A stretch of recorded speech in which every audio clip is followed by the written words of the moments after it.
Hey, what's up guys, this is Oakley, and we're going to be doing a 1 vs 1 multiplayer battle. I am going to be playing as Carthage, and the dastardly Romans are going to be my opponent.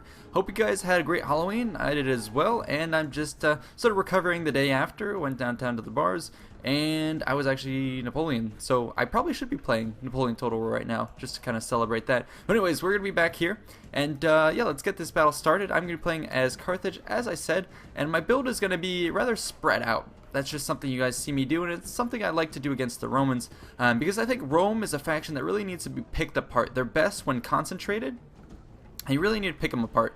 So let's put this on slow motion at least. So I'm going to have two Scutari Cav over there, and one Scutari Cav over here, and then a Noble Blood Cav, or Noble Cavalry, sorry, as my general over on the right flank. And then on both flanks I have Mercenary Cretans with late Carthaginian hoplites, and that's going to help me sort of toy and play with the flanks. That's something you guys see me do all the time, is have a functional and small group on the flank. I think that's something you definitely have to do. Have something that can hold its own and function independently on your flanks. That's very useful. So archers, something to back them up, like spearmen, and then cavalry. So have those three in combination on the flanks, and you can do a lot of work. And just see how much damage you can wreak on the flanks, and once you think you've done enough damage, then engage with the center. But I would recommend having a functional flanking force on each side.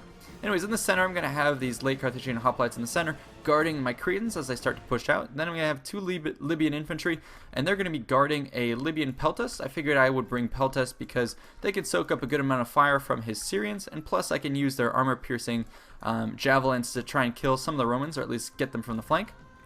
And then I'm going to have over here two of these mercenary Samnite warriors who are very strong, and then two African pikemen.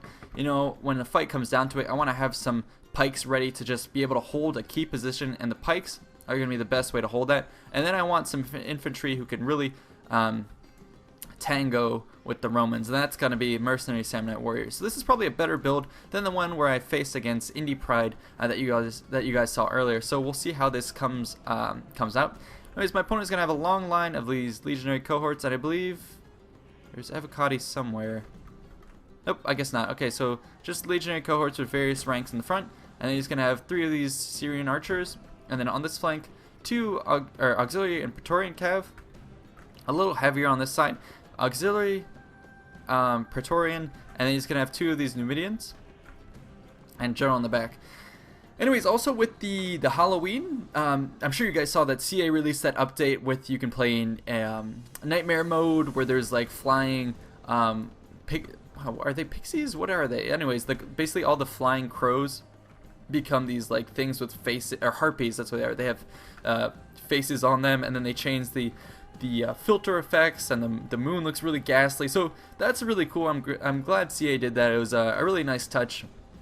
Also, they released a little bit more info on how sort of vassal or puppet kingdoms can work in Attila. So maybe I'll do a video on that, but I figured I was just going to enjoy, relax Halloween, not do like any videos for that, and you know, maybe package it into the next video. So anyways, if you guys haven't heard that news, I'll probably you know, embed the link below in the comments so you can go ahead and check out their video. They do have some details on how that works out. But anyways, let's get back to the battle itself. So as I said, have these functional wings and just kind of send them out and start seeing what your opponent is going to field against you. So on this side, for instance, I realize that he has some Jav Cav, two of them in fact, and the way I'm going to counter that is I can't just rely on, if you look at what's on the screen here, this is my typical functional core for this army. It's going to be archers, hoplites, and cavalry. I figured that was not enough to face his guys, so always feel free to augment your flanks. So that's why I sent in more Scutari Cav, and I knew I needed some more archer support because he had two ranged units, so I had to bring in some archers, not only to fight back those guys, but also, you know, position them here and be able to face off against his Syrians, so to hold that army at bay. And I have some more hoplites to reinforce that, and then also some more noble cavalry. My opponent is going to be scared by this move. Let's go ahead and look at this from his perspective. So he's going to be a little scared by what I'm doing there. And also, his cavalry here is going to start to be engaged by my guys as I start swinging around this way. And my center is just holding back.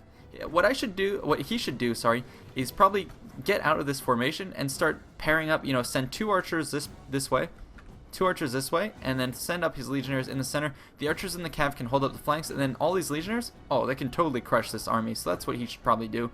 And just as Rome, I think you just really need to find a way to deliver a huge punch and so that's usually securing the flanks and then just punching through with your core of legionnaires. My opponent is going to decide to play a little bit with his Numidians, which is probably a good move. So let's go ahead and put this on play and just try and milk them, see how many kills he can get. So my archers on this position are going to start to get some shots off, and I'm going to have obviously some support in front, and there we go, some volleys are going to start to get off, and they're going to get some early kills. Some of the Numidians are going to start biting the dust. I'm going to always have these hoplites nearby to try and save me. And you can see he's going to start to scare me off, so I'm going to fall back, but I fall back to more cavalry and more units over there. So always make sure when you have archers, you have something to fall back to. He's doing a good move too. He's sending one of his legionary cohorts, and that's probably a good counter to what's going on here. High armor, he can bait some fire from me, and then if he decides to really push this advantage, oh, these legionnaires can totally take out my hoplites. So it's a good thing to move this force over here, and he's also going to be sending another one.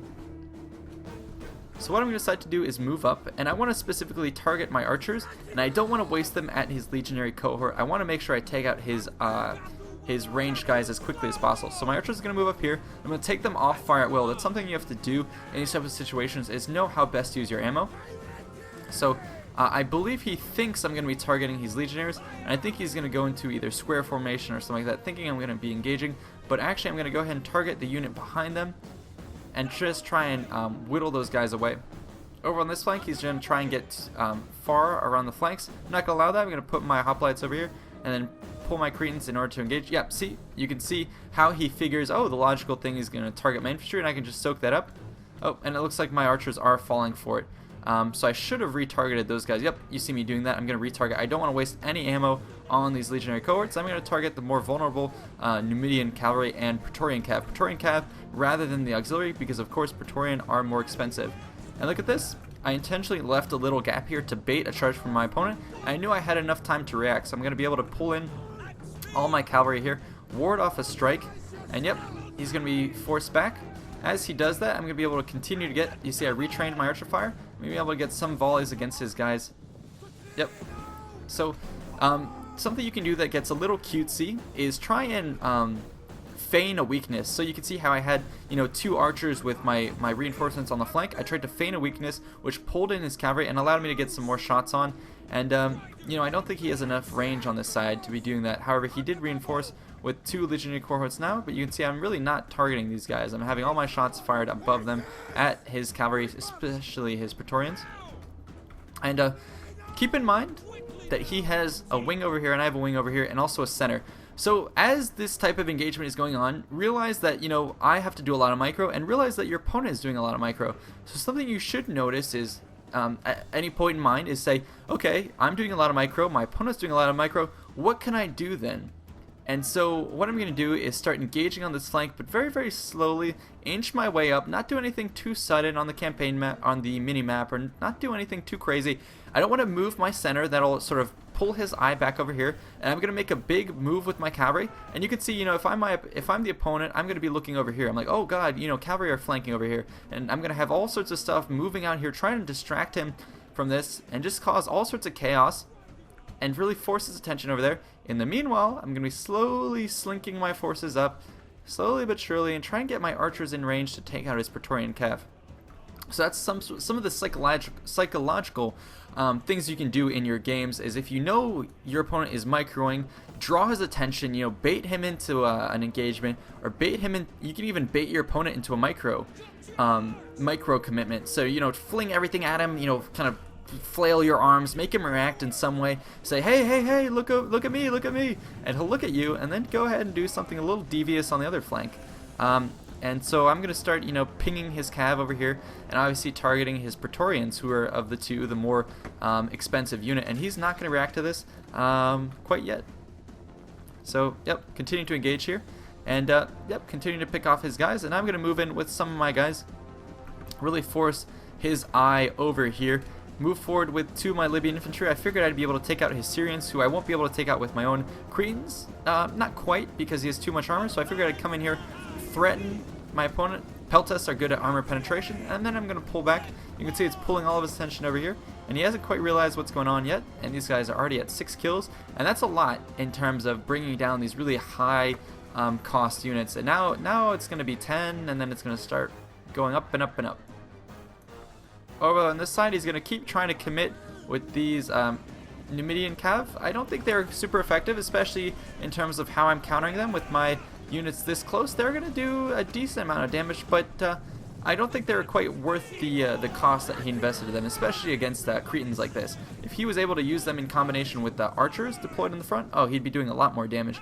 But I think he's just way too committed to having this force here, and now he's starting to break out of that. I'm gonna go and have a cavalry charge right here. So 0 kills, crazy, huh? Even from the flank. Wow, that's crazy. I figured that these guys were in block formation, not at all facing me, and I charged in from the flank. Nope, did almost no damage. So, anyway, at least I caused them to break up, and I just fall back with this formation, get some easy kills on his guys with my Cretans, and then over here my opponent finally realized what had happened. I was able to get 47 kills, break his legionary cav, and he's going to fall back and reposition, try and isolate with my guys with the Syrian archers. I'm going to boogie on out of there. And then he's going to fall back to this position. And now I figured, okay, he's angry enough, he's going to start engaging with everything. I'm going to turn around and counter his Praetorians. And then I'm going to go and chase off some of his Numidians here. And he's getting a bit too strung out with the Legionnaires. This is not how you want to... Or sometimes you want to play with Rome's like this. But this is probably the deadliest point for Rome, is when they get caught out without the main bulk of their forces. That's something that was obviously proven right by history. If you look at Carrhae, and how they fought against the Persians, or the Parthians even, Rome was always going to be susceptible to having themselves pulled out and then piecemeal broken up. And look at this force that is going to be at the whim of my guys. He can't really do anything. He can chase away my cav as much as he wants. It's going to open him up to rear strikes from my own archers. He's going to charge in here and try and knock out my my Cretans. My Cretans are at this point out of ammo, so I was kind of using them as bait. And I'm going to disengage from this fight. I don't want to lose too many of my Scutari cav. I figured, I would have my hoplites here just to do enough damage to force him back. I'm going to start reforming for this front, and he's going to start pinging me with his archers, so I'm going to have to pull this back. However, I'm a little bit focused on my micro here, and now I isolated my target, this guy, all the way over here, and let's watch this engagement. That's going to just smush those Romans. And over here I've pulled up my javelins. Like I said, these guys are very good at armor penetration, even against the huge scutum that the Romans have. If you put them on the flank, let's wait for this, wait for another volley. And there you go. Easily kill a couple of these legionnaires, and I'm slowly going to pick my way across this line and just allow my troops, my Libyans, or late Carthaginians, sorry, to hold this flank up. And then I'm going to land a rear strike. And this is exactly, I think, what it takes to beat Rome. Fix them with your hoplites, get some armor damage with units like Peltas. Oh my god, they're just pincushions. And then get cavalry strikes in the back.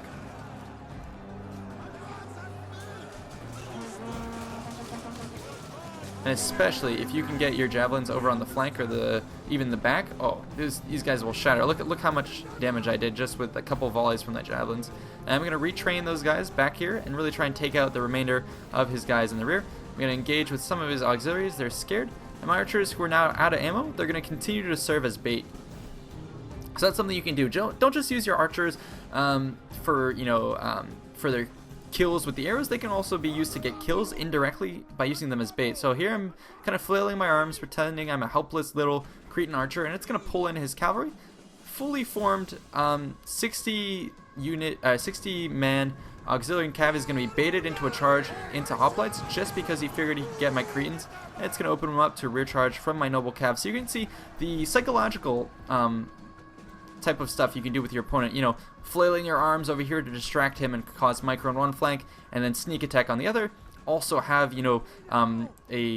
pretending to be vulnerable to draw in your opponent. He comes out with, 10 men down, and all he gets for his kills is, taking out some of these. Yep, another one here is also out of ammo. And I'm continuing to just, oh, look at me, oh no, I'm so weak. I'm pulling him into these fights, and look what I have back here. Some Libyan infantry. We're going to be perfectly positioned to get some javelin fire off against these guys. So that's something how you can use your archers. Instead of just, sending them into melee somewhere, pretend you still have ammo and use them to bait these types of reckless cavalry charges. So, all he got for the entire expenditure of that unit, 40 men down already, all he was able to do is take out most of that unit and most of this unit, but they're already out of ammo, so it didn't quite matter. I'm going to fall back, and he decides he's going to try and isolate this force. And I'm going to decide to just turn about, and look at this. His guys have gotten way too eager, and now I can do an about face, take these guys out, and actually pressure his archers. So he's going to actually start to realize that. He's going to get some volleys off, and then he's going to fall back. But he's gotten a little bit exposed at this point. And look at this, the return fire from my archers, basically doing nothing. This guy's taking a... Oh my god, this guy's filled with arrows and he's not going down. Yeah, it just goes to show how you can't really take those engagements with a big cluster of Syrians, but you want to get them with your Scutari cavalry and whatnot. And now I'm going to put the pressure on, and I'm going to force, my pikemen now are going to be formed up, and now this is exactly what I want to send to engage on his guys here. I'm going to move up my mercenary Samnite warriors, and the rest of my Libyans. I'm going to continue to clean up this flank, got a nice charge to finish up his cav here. Also going to clean up his cav here. I still have remaining guys, and now they're going to be able to wheel around and fight my opponent. I'm going to reform my pikes just to hold this flank. And let's look at some of them facing off against the legionnaires. And my cavalry are still running around here trying to take out his some of his archers, and he's going to countercharge me. And so that's going to be, I think, the end of my cav. They're going to get a couple more kills against the Syrians, but I've seen Syrians tank a lot. It's hard to kill these Syrians because of their armor, and it really takes a committed engagements to take these guys out, especially with his legatus and other troops committing to this fight. He's going to be actually able to hold up pretty well. His own archers are going to start targeting my pikemen. Probably the best use of archers is to take out these units. They are pretty susceptible to archer fire if you can keep it sustained enough. He's going to weaken my flanking one, which is probably the best move, and try and follow that up with some pillar volleys against my guys. But I'm gonna have to drop my pikes and then start pressing the advantage, and he's gonna not accept that head on and move around the flanks and just allow his archers to pick my guys apart. And yep, like I said, that's gonna be the end of my Scutari. I'm gonna send in some more noble cav just to try and take out and collapse on his guys, and then I'm gonna retrain, break this formation, really break this, and that's exactly what you need to do against a force. If you can flatten guys up and have them, just as they're coming back up, face pikes. Oh, that's exactly how you should be using pikemen. Anyways, he's going to scoot on right past my other unit and charge into the rear. Very good use of Roman troops. However, it's going to expose his rear. And here we have my guys engaged. Something you'll notice is with your pikes, they're going to have a very hard issue. Look at this. I'm standing basically with my spears through the Romans. They're just not doing any damage. So now they're going to start chopping away. And what I'm going to be doing, and why you're seeing all this shuffling, is because I'm constantly just like right-clicking in battle, right-clicking on his men. And if you have the ability to focus your micro, oh, your pikeman will be super effective. And you can see just the activity that's happened now. By continuously right-clicking, it's going to continue to force the Romans back, and your spearmen get oh so more effective if you can do that. So, make sure you're not taking away from other critical micro. But if you can focus on your pikemen and really spam the click attack orders, oh, you can do so much damage. And you can see just how much more effective those aggressive pikemen were. Anyways, he was able to clean up the rest of my cavalry here, but I did engage on his Romans on this front. And then over here, his legatus is going to kind of run around. He's a little scared. My peltas are going to be ready for this fight. I don't quite know. Nope, they have no ammo. So I'm going to try and chase off his Syrians. And he's going to commit everything he can here. Libyan infantry are going to now swoop around to the back and try and help collapse on these Romans who actually got behind my pikes, and my pikes are going to be dropping pretty precipitously. I'm going to obviously have another sandwich on this side, but over here as well, Samnites should be winning this fight, but the Romans they're hard to kill. Now here you can see some more Libyans. And another thing to do, don't engage these guys right away if you don't have to. I'm going to hold them here, and because I know they have a couple more javelins with them, I'm going to allow them to just get some free javelin kills. This is something you should do regularly in every battle. If you have the ability to just stand still for a couple seconds and get some volleys, look at how many Romans I'm killing. Think of how long it would have taken me to do that, with a sword. By waiting out here, you can get so many more kills so much quicker just with, a couple seconds worth as opposed to committing. So make sure you get those extra volleys off and then engage. You can see I didn't even need that strike to kill these Romans. And then over here, he's finally going to be collapsing. The rest of his troops were chased off, and there you go. That's going to be the final collapse of my opponent's forces. And there we go, the music you can hear in the background. This is going to be obviously the Total War Rome 1 music mod, where you can play Rome 1 music, and I always love that celebratory, I think that's a barbarian victory. Anyways, we'll go ahead and end that. And yeah, you can see with the army my opponent fielded, the army I fielded, very cost effective. I think they did a lot. Even my pikemen maybe weren't getting that many kills, but I think overall this army had a pretty good synergy to it. Anyways, I hope you guys enjoyed, and I will see you next time. See ya.